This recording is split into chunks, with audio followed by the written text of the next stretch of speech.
हाँ भाई मारा हो चुका है पोपट અને આવા કંઈક તો આપણે રેક બનાવવાના છે.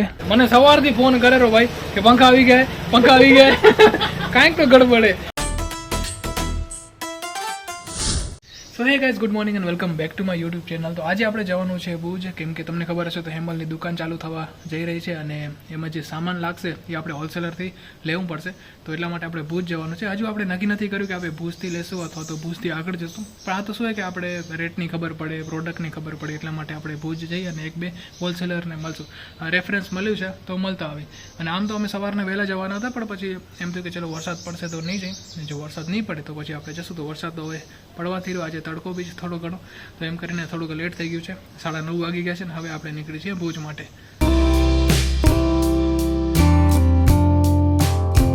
તો અમે લોકો 9:45 વાગે આવ્યા છીએ બસ સ્ટેશન અને 11 વાગ્યાની બસ મળી છે. મતલબ કે 1 કલાક સુધી એને બસો તો ઘણી બધી આવી, પણ બધી લોકલ હતી ને ફૂલ ટ્રાફિક હતી. આ બસ કંઈક મળી છે સારી ને ટ્રાફિક નથી, જો ખાલી છે, કેમ કે એક્સપ્રેસ છે. પણ હવે આપણે પહોંચાડશે કંઈક 12:30 વાગે.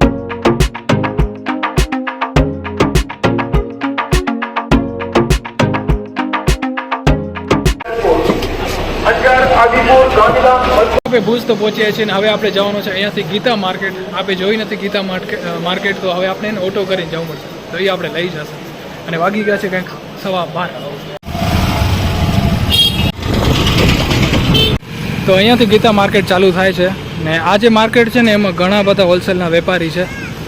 તો આપણે જઈને જોઈએ કે આપણા વેપારી ક્યાં બેઠા છે. તો જો અહીંયા કને કેટલી બધી દુકાનો છે. तो गाइस આપણે ગીતા માર્કેટ તો પહોંચી ગયા, પણ અભી સીન કુછ ऐसा है, हमारा हो चुका है पोपट. કેમ કે જે વેપારી પાસે આપણે આવ્યા હતા ને વેપારી અવેલેબલ નથી, એ ગયા છે કામથી અમદાવાદ. તો હવે ફરી પાછું આપણે આવવું પડશે એક દિવસ. આજે તો કામ નહીં થાય. અને આપણી મિસ્ટેક એટલી કે આપણે કોલ કરીને ના આવ્યા. જો કોલ કરીને આવ્યો તો ખબર પડી ગયો, પણ ખેર જે બી થાય સારું થાય. હવે અહીંયાથી આપણે જવાનું છે જમવા માટે, અને જમીને પછી હજુ એક બીજા વેપારી છે, મોટા વેપારી, એમના પાસે જવાનું છે. તો ફરી પાછા આપણે મેઇન રોડ ઉપર આવી ગયા છીએ. અહીંયાથી રિક્ષા પકડશું ને જશું આપણે જ્યુબિલી.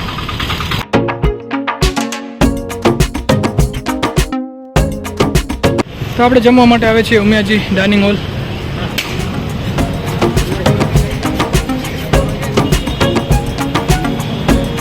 હેમલ કે ગુજરાતી થાળી ખાવી છે, તો ગુજરાતી થાળી ખાવા આવ્યા છીએ, પણ ભાવ થોડોક વધારે થઈ ગયો છે. મને ખબર નથી કે આવડો ભાવ વધી ગયો છે, પણ ઠીક છે, આજે આવ્યા છીએ તો જમી લે. જેમાં 4 સબ્જી છે, દાળ છે, પાપડ છે, સલાડ છે, અને બાકી બધું હવે આવશે ધીરે ધીરે મીઠાઈને. તો ચાલો જમણ કરીને પછી અહીંયાથી નીકળી. A few moments later. તો ગાઈસ જો અમે લોકો એને જમીને આવી ગયા છીએ આપણે જે બીજા વેપારી પાસે આવવાનો હતો ને ત્યાં. અને આ વેપારી એટલા બધા મોટા છે કે એને ભુજમાં ક્યાં જગ્યા ના મળી, તો ભુજના બારે બેઠા છે. હું તમને બતાવું કોણ છે. તો જે વેપારી એને આ છે, આપણે આ વેપારીને મળવા આવ્યા છીએ. આ કા ભાઈ આ કા બારે લગે એ ભાઈના સેલ્સમેન, મોટા સેલ્સમેન, ખબર નહીં બારે ચલે ગયા. તો આજે આ ભાઈ સાથે આપણે કામ હે, એટલા માટે બીજી વિઝિટ આપણે અહીંયા લીધી છે. એક ભાઈ તો મળ્યા નહીં, બીજા ભાઈ મળી ગયા છે. હવે કામ કરી લો જલ્દી, પછી આપણે ગામ તરફ જઈ. બસ આવશે 3:45 વાગી ગયા, કંઈક 4:30 વાગે કંઈક બસ છે. કામ પતી જાય તો પછી નીકળે અહીંયાથી. અને જો કમેન્ટમાં એક બે જણાએ પૂછ્યું હતું કે જે હેમલભાઈ છે એ સાની દુકાન કરવાના છે, તો તમે સમજી ગયા હશો કે દુકાન સાની બનવાની છે. આ એક વસ્તુ નથી, હજી ઘણી બીજી બધી વસ્તુ છે, એ બી સાથે એડ ઓન થશે. પણ અત્યારે પ્લમ્બિંગનું સામાન છે કે એ સામાન આપણે સેટ કરવા આવે. તો જો આપણે પરેશભાઈને કેમ પસંદ કર્યા ખબર, કેમ કે પરેશભાઈ તો એક તો આપણા ભાઈબંધ થાય, ને બીજી વાત એ કે કચ્છ આખાની એજન્સી છે એમની પાસે, કિંગ કંપનીની. તો આપણે ભાવ પણ સારો મળી જશે અને ક્વોલિટી તો બેસ્ટ જ હશે, છે ને? એકદમ બેસ્ટ.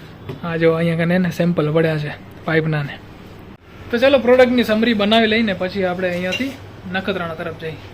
તો ભાઈ આમ તો હોય ને અમે અહીંયા બીજી વાર આવ્યા છીએ, પહેલાં પણ એક વખત આવી ગયા છીએ. થોડી ઘણી લિસ્ટ પહેલાં બનેલી છે ને થોડી ઘણી લિસ્ટ ફરી પાછી આજે બનાવવાની છે. આમ તો પ્રોડક્ટ ઘણા બધા છે, પણ આપણે જે જરૂર પડશે ને ગામના હિસાબે એટલા જ પ્રોડક્ટની આપણે સમરી બનાવવાની છે.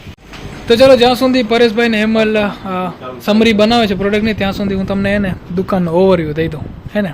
જો અહીંયા કને એને બાથ ફિટિંગની આઇટમ છે, આ સિંક છે, અને અહીંયા કને નલકા અને મિક્સચરને લાગેલા છે.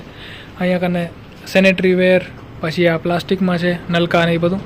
આ તો હજી કાંઈ નથી ભાઈ, આ તો ખાલી ડિસ્પ્લે છે. બાકી એનો મેઇન ગોડાઉન છે એ પાછળ છે.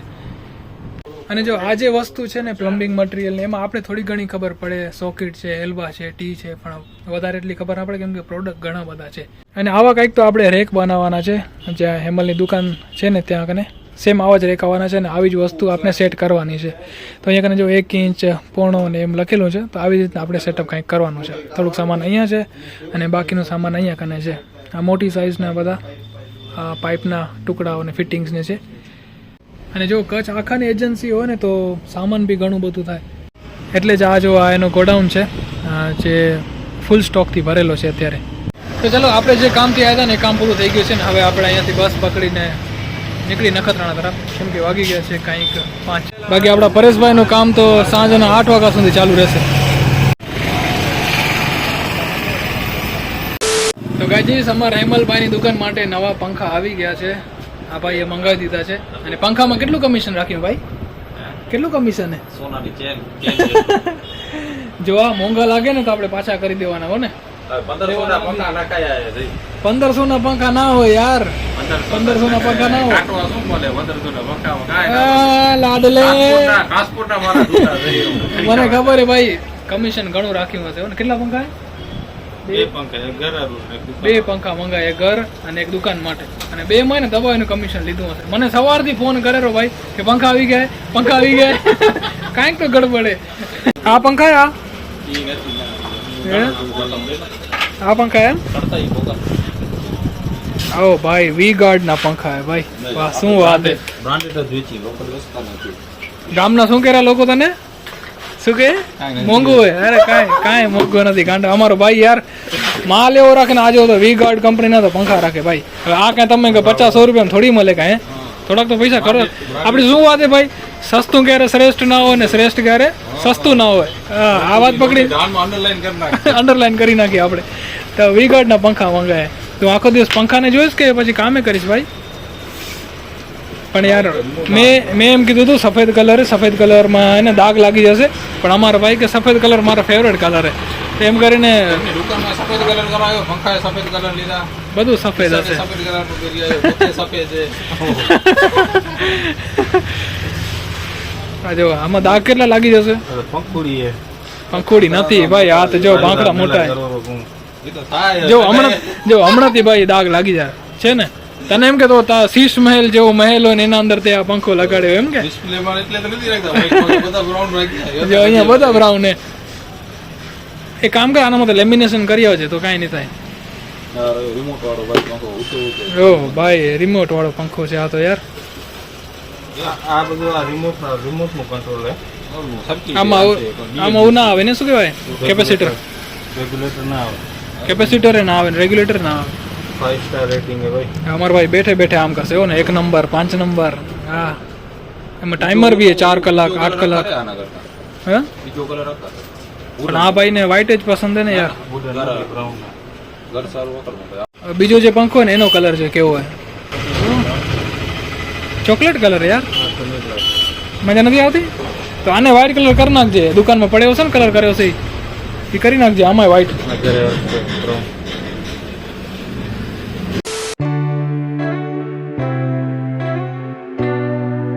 અને જો કિંગ કંપનીના એમ્બેસેડર કોણ છે ખબર છે ને? સુનિલ શેટ્ટી. અને જ્યારે બી હેમલભાઈની દુકાન ઓપનિંગ થશે ને તે આપણે સેલ્સમેન સાથે વાત કરી છે કે ભાઈ આપણે એને સુનિલ શેટ્ટીભાઈ જોઈશું ઓપનિંગ ટાઈમે.